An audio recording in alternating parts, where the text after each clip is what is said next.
Un programme n'est pas une suite d'instructions, mais un agencement de blocs ayant chacun un rôle. Ces blocs peuvent s'enchaîner et ou s'imbriquer.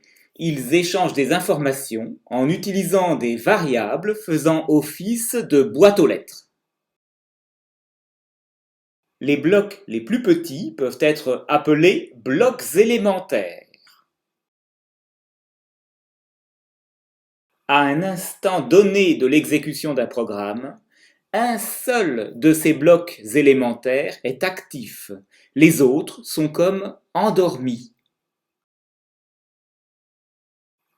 Pour illustrer ce principe, nous allons examiner un programme qui simule le comportement d'un étrange oiseau que j'appellerai le condor de Syracuse. Cet oiseau imaginaire change d'altitude toutes les secondes en appliquant la règle suivante. Si son altitude exprimée en mètres est un nombre pair, alors il la réduit de moitié dans la seconde qui suit, sinon il la multiplie par 3 puis ajoute 1 mètre.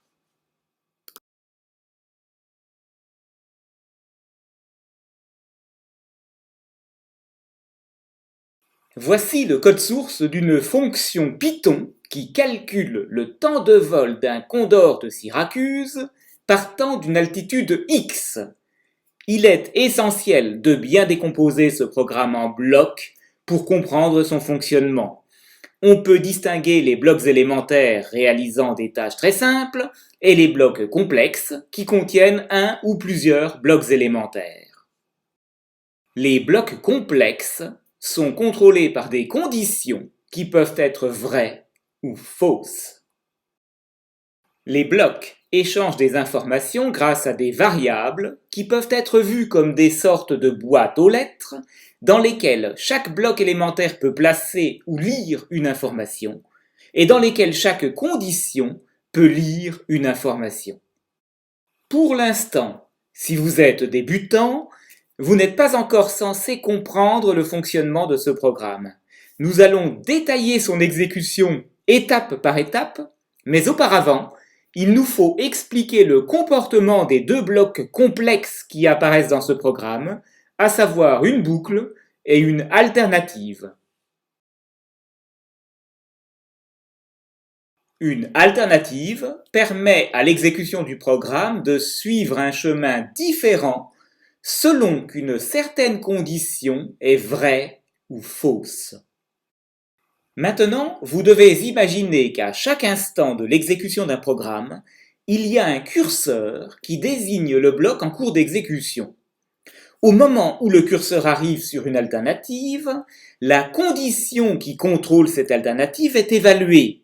Si elle est vraie, alors le curseur se déplace sur le bloc du if qui est exécuté, puis l'exécution de l'alternative se termine sans que le bloc du else soit exécuté.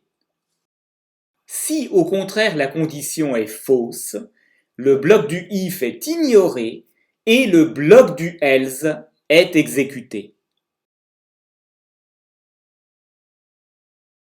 Une boucle while permet à l'exécution du programme de répéter un même bloc tant qu'une certaine condition est vraie.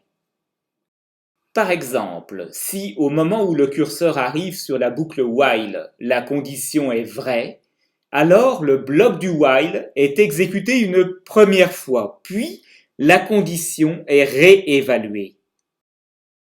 Si à ce moment, la condition est toujours vraie, alors le bloc du while est exécuté une deuxième fois, puis la condition est à nouveau évaluée.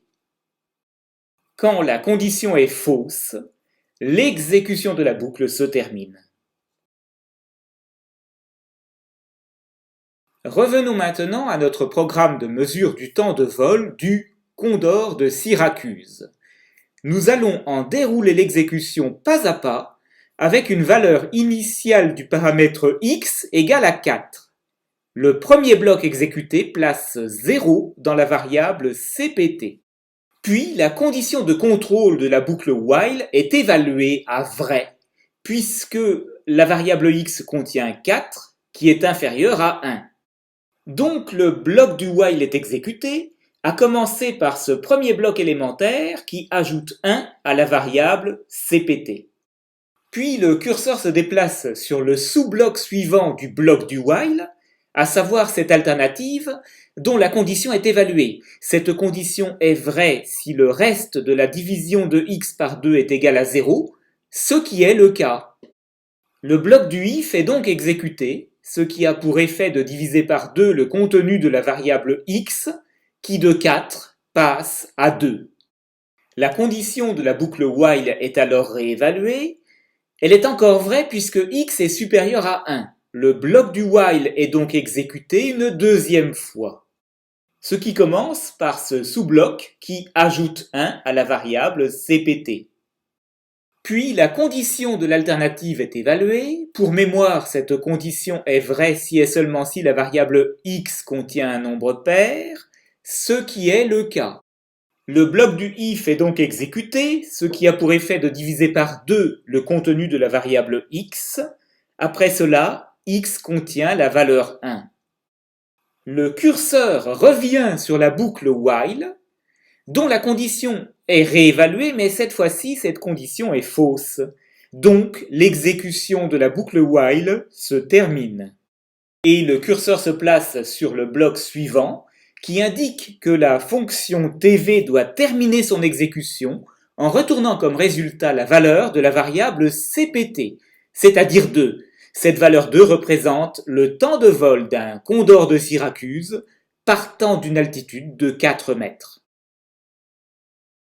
Pour exécuter ce programme, il suffit d'en copier le code dans une console dans laquelle l'interpréteur Python a été lancé, puis de saisir print de TV de 7, par exemple. Le temps de vol pour une altitude initiale de 7 mètres s'affiche alors à l'écran. Pour vraiment comprendre comment est conçu ce programme, et non se contenter d'en simuler l'exécution, il faut bien identifier les rôles des différents blocs. Il faut y passer le temps nécessaire. Pour certaines personnes, cela peut être 1 minute et pour d'autres 30 minutes ou plus. On peut aussi représenter le programme sous une forme différente pour mieux visualiser la manière dont les exécutions des différents blocs vont s'enchaîner. D'aucuns prétendront peut-être que cette représentation par organigramme est dépassée, obsolète, voire dangereuse. Mais je pense qu'il ne faut pas être trop dogmatique lorsqu'on explore les chemins de la connaissance et de la compréhension. Récapitulons les différentes notions que nous avons utilisées. Un programme est constitué de blocs qui ont tous un rôle. Et qui peuvent être des blocs élémentaires ou des blocs complexes, tels que les alternatives et les boucles. Un bloc peut contenir une ou plusieurs variables. Un bloc élémentaire peut lire et ou modifier des variables. Les variables permettent donc au bloc d'échanger des informations. Les boucles et les alternatives sont contrôlées par des conditions dans lesquelles interviennent des variables. L'exécution d'un programme fait intervenir l'exécution de ces blocs.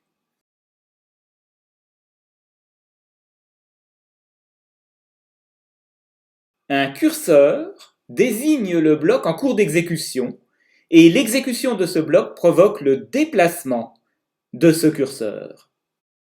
Ce schéma nous révèle que même un très petit programme et son exécution recèlent de nombreux concepts. Il est important que vous vous appropriez ces notions avant d'en assimiler d'autres pour aller plus loin dans l'art de la programmation. Ne cherchez pas à aller trop vite. Hâtez-vous lentement, comme le dit le poète, et 20 fois sur le métier, remettez votre ouvrage.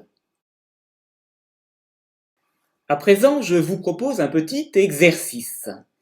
Il s'agit, en vous inspirant de la fonction TV, de réaliser une fonction nommée AM qui accepte en paramètre un entier x et retourne l'altitude maximum atteinte par un condor de Syracuse entre le moment où il part d'une altitude x et le moment où il arrive à l'altitude 1.